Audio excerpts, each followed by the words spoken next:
you for coming to hear this, this session on disasters and the work of CEEDS India on, in the development of regional data collection, and I think there'll be more discussion on that later on. Our cooperation with CEEDS India, this is ours in the sense that the Center for Research and Epidemiology of Disasters, goes back some time, and I must say that as far as we are concerned, we have found this cooperation to be one of the most unique combinations of professionalism from the part of CEEDS and enthusiasm, which is an unusual combination to have in most cases. Professionalism is usually accompanied by very boring, plodding kind of an attitude, but CEEDS is unique in its enthusiasm and energy. So we are very pleased to be involved with them, engaged with them in this particular initiative. Now, what I plan to take the next maybe 35 or 40 minutes to be able to show you some uses of data for disasters. I mean, I'm not going to go into any detail as to what kind of policy can be developed from this data, but suffice it to say that today, it's very difficult to convince any policy change today, either in international or regional or even national policy-making frameworks, without any evidence. So in other words, showing up saying, I'm a famous person and I know a lot about everything, and therefore I think you should change your policy, is not going to work anymore. So in other words, we have to be able to bring forward evidence, we have to bring forward data to be able to convince policymakers to change their policy. And as Manu very astutely said, although it must be noted that he seemed to have paraphrased it, as he said, frankly, from Einstein, that we do continue to do the same things over and over again and expect change to happen. Well, it won't. So we have to learn what is not working and then develop policy from that. So one of the ways of approaching this learning of a lesson of what is not working and why it's not working is data, is systematic and reliable data, and we're able to analyze that. So we'll look into that a little bit. I will be drawing most of my slides from an international database that also Manu mentioned called REMDAT, and which all of you will be able to access on the web, on the site that's mentioned here. So if you go in there, you should be able to access data, fairly detailed data by country and even by subnational levels. So most of my slides are drawn from that database. Sorry, I'm a bit technologically challenged. So this is proof of my technological challenge. There you go. So to give you an overview of the global situation of natural disasters, this is the distribution, the percent distribution of natural disasters over the world, in the world. So when we collect our data on natural disasters, one of the first sets of information, we have 4 sets of information on any single natural disaster in the world. So those we collect for every country, so about 184 countries in the world, and for all natural disasters. We have defined natural disasters together with with probably the biggest reinsurance company in the world. Reinsurance companies are companies that insure insurance companies. And so we work with the Munich reinsurance companies to have scientific definitions of what a disaster, the climatological or hydrological definition of a disaster. Definitions, as you will see later on, I'll briefly mention, are extremely important for credible data. If you don't have a definition for every variable that you're collecting your data on, your data will not be credible. So this is the different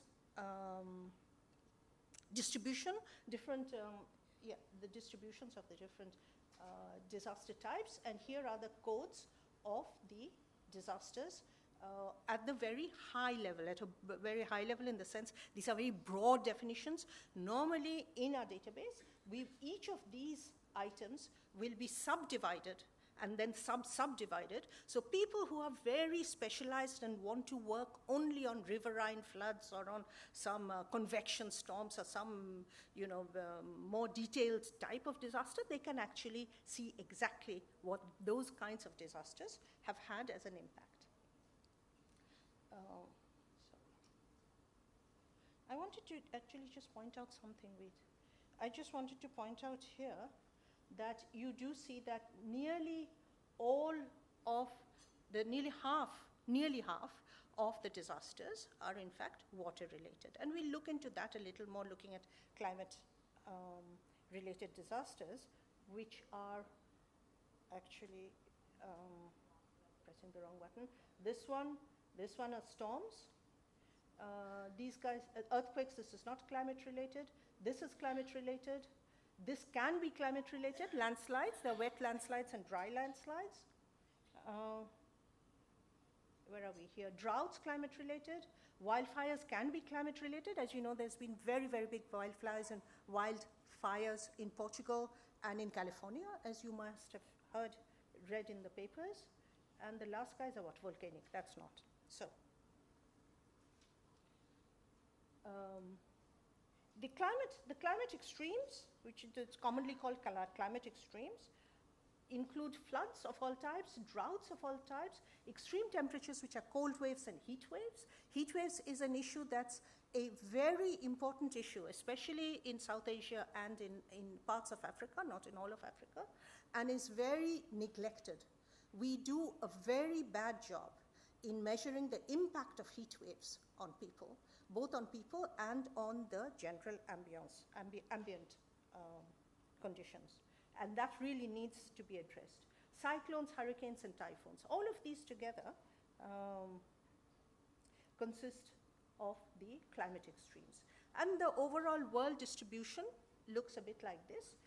There is the big countries with the big countries is the United States, India, China, and there's a little guy out there, and I think that's Myanmar, and this must be Philippines. So those guys usually are the top countries with the largest number of climate-related disasters. You will notice that there is a bit of a misleading statistical factor here, and that is, and this is an important aspect to understand, and that is partly because, not only because, partly because most of these countries are in fact very large countries, right? So they're just big countries, and the bigger you are, the more likely you're going to have more disasters, simply because you cover more ground. So the important part of it, I'll give you another example later on, the important aspect of data is to standardize data. So you don't have this kind of misleading maps which show you countries which are very high, you would say very high risk. It has the highest number of disasters. But they are also countries that cover the largest landmass. And once you have a large landmass, you simply will have more disasters. So you have to standardize for it so that you don't get into misleading messages. So the 10 most affected countries with disasters are China, United States, etc. You see the list of countries over here. And India, Bangladesh are part of the 10 most affected countries in terms of natural disasters. The color coding over here is geophysical. So these are countries which have a fairly large share of geophysical. Geophysical disasters are essentially earthquakes, volcanic eruptions, and dry landslides. So wet landslides are usually a consequence of precipitation, of rainfall, large masses of land slides off, but dry landslides are geophysical. So 2 countries, Indonesia and China, have very large shares of geophysical. The rest are all climate related. A large portion of them are climate related. So on a global level, economic damage by disaster type. So most of the economic losses are due to weather-related disasters. So all this noise about, we have to deal with climate, we have to address climate-related issues is in fact valid, because most of the natural disaster losses are due to climate-related losses. Now, I'm no economist, although I've been married to one for 40 years, but there are some imbibed kind of economics thinking. And one of the things that, which I will not present, but one of the things I would like to point out over here is that 70% of the total losses are due to weather-related disasters. Now, if a country, if any specific country wants to give priority, nobody has infinite resources. India, Bangladesh, none of them. We are all poor-ish countries. India is on its way out, but still, we are not quite there yet. So you have to make choices. You have to make priorities. Now, if you want to make priorities, the rational thing to do as an economist, of which I'm sure there are many in this room, the rational thing to do would be to identify among all the disasters, which is the disaster that is contributing the most to the losses, right? So in other words, if you have a country where, if you take the total economic loss of a country, say Thailand or Vietnam, and you look at the economic losses by disaster type, and you find that losses due to floods is 60% of the total, then the economically rational conclusion should be that we must prioritize floods to be able to reduce the burden of the loss to its maximum extent. So in other words, focus on those events, those disasters that are responsible for the highest loss. The other aspect that I think is important when newspapers and press report on losses, and the losses are very high, and then, I don't know, something happened in California or in Japan or something,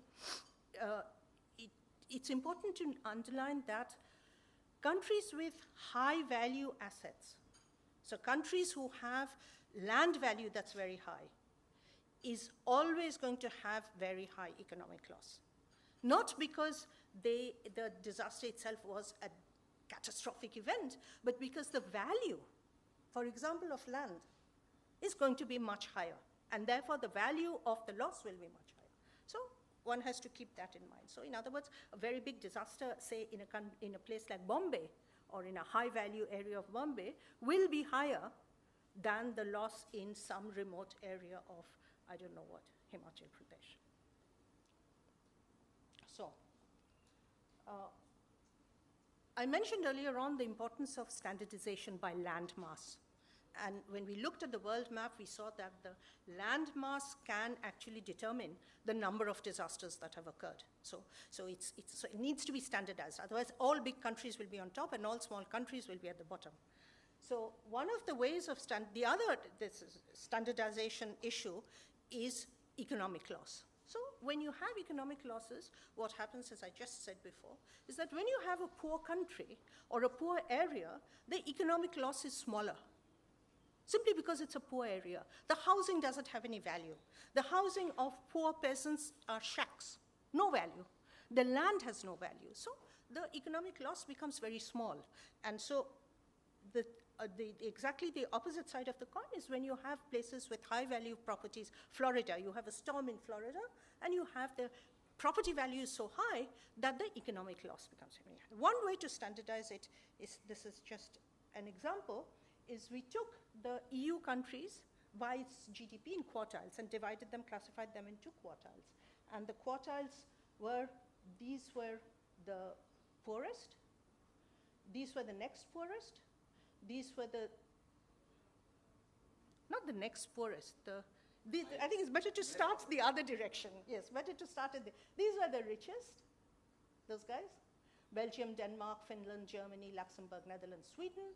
Next richest were Austria, France, Ireland, Italy, and Spain. And then this lot. And then the poorest in the EU member countries are these countries. And we divided them into quarters. And then we looked at the economic, hey, there's no animation. Sorry, Megha, it's okay. Don't worry about it. I had this, it took a long time for me, believe me, to get this animation in there. And I finally managed, but it's not going to show. But it's okay, I'll explain it to you. So what we have is, if you look at the green guys, these green bars, those are the absolute values of the economic losses, absolute values, right? So you have, for example, for the Q3 countries,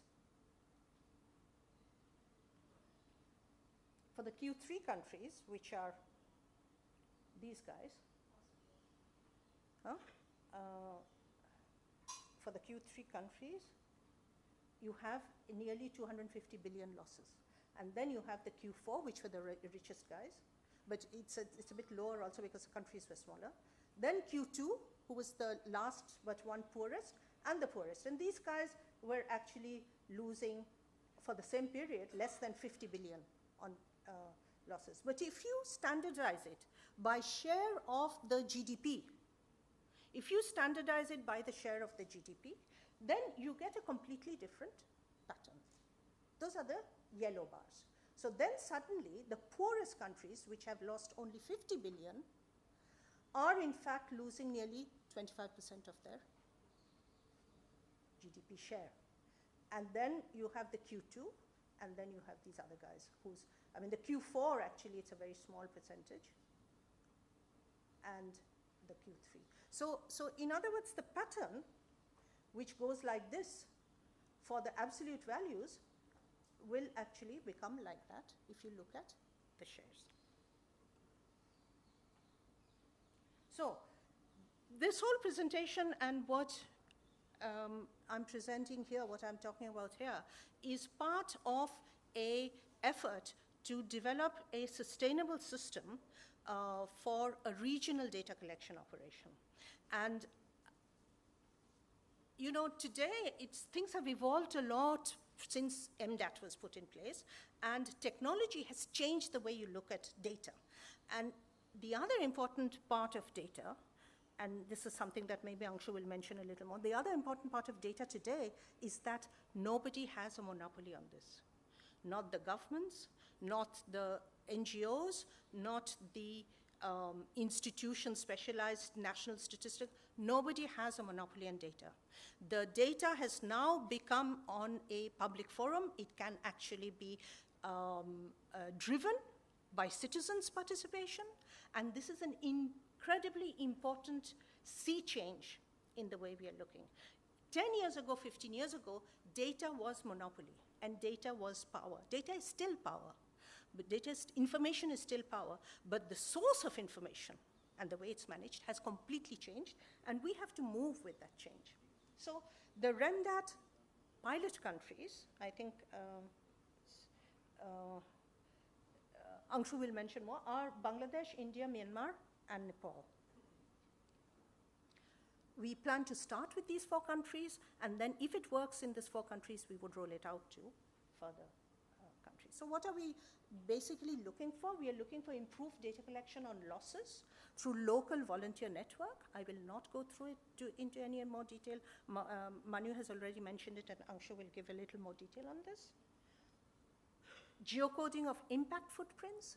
This is an extremely important development that we would like to push forward, because geocoding has now become much easier. Cheaper and much easier. Satellite data has become much easier to process, and this will give a much better refined appreciation of where the disasters are occurring and where the losses are occurring, instead of having a national viewpoint. And thirdly, quantifying vulnerability. So vulnerability has generally, for now, maybe 5 or 6 years, we just talk of vulnerability as, oh, well, you know, we have to deal with vulnerable people, and vulnerable people have to be protected, and so on and so forth. But we have done very little in trying to profile much more at a community level who the vulnerable are. Otherwise, saying vulnerable people is like, well, I'm vulnerable depending on what I'm doing when, and anybody. So this has to be quantified. We have to quantify vulnerability. We have to stop talking in jargon. So quantify vulnerability is the third leg.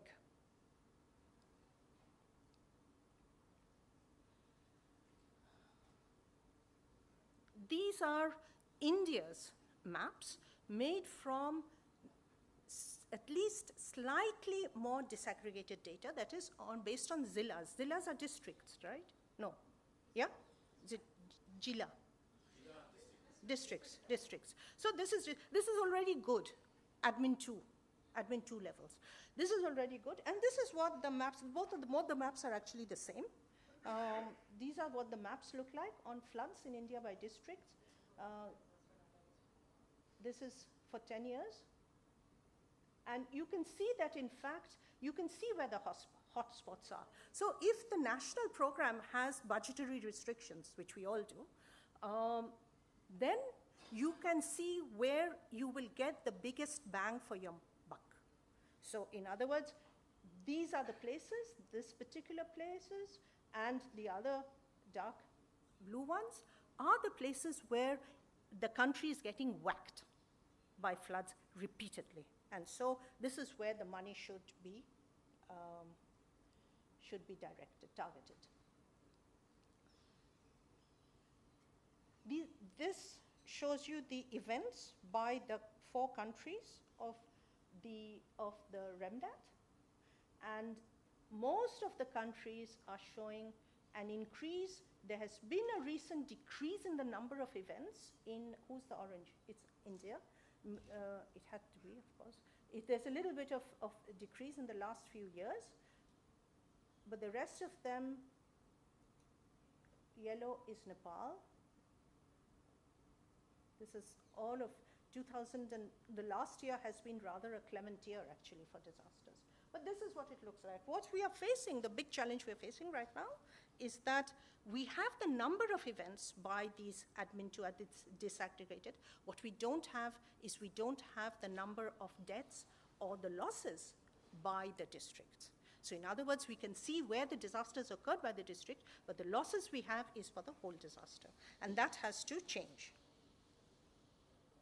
Are floods becoming killer events? What is happening in the last few years is that floods typically don't kill people. They affect a lot of people, harvest, agriculture, so on and so forth, but they don't kill a lot of people. And more recently, floods have become much more violent events. And the number of deaths per floods have been going up. The human and economic losses from floods actually cover many sectors. And most of the time, the country will report on the agricultural sector. But in fact, there is a tremendous impact on the human welfare and human health.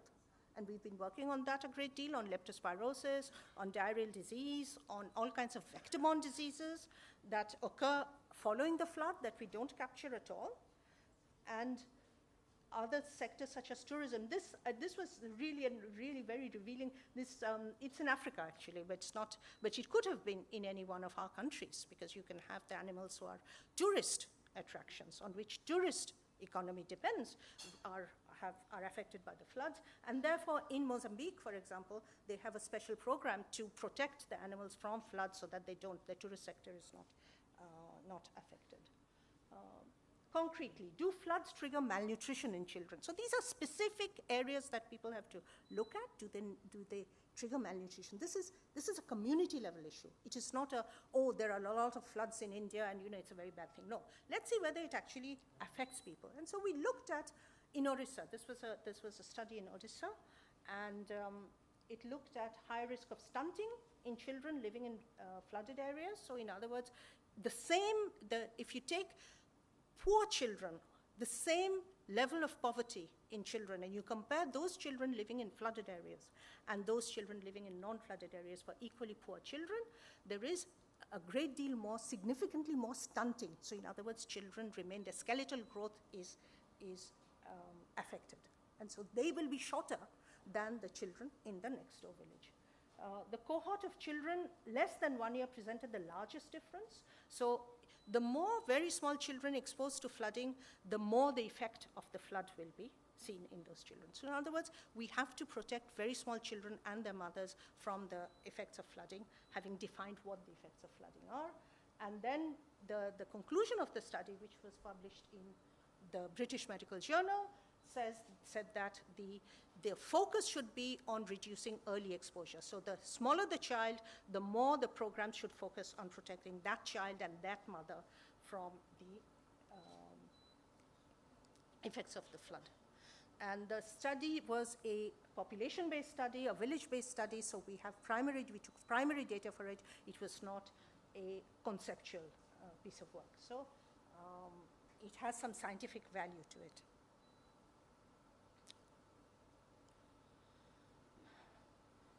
So, as I said in the beginning of my presentation, if we don't have data, unless you're God, you're not going to be heard. So in other words, everybody who wants a change in policy must come with evidence in their hand. That is where we are at now. What is counted will not count. So if you're unable to count something, if you're unable to say, oh, well, lots of people are affected, it's not good enough. It's not good enough. Lots of people are affected is not good enough. So you have to have much more detail. And we can do it. We can do it now. We have the technology for it. Data on floods and storms need priority. Together, they account for the highest economic and human losses. As I said earlier on, if we can bring to bear the aspects, the components of the disaster management, those components which have the highest impact, and if we target those, it will be the easiest for us to bring the effect down. It's the same thing. We take the example from public health, from vaccination, from mortality from measles, for example. Measles used to be, and it still is in many parts of India, measles used to be the highest contributor to child deaths, infant deaths, highest contributor.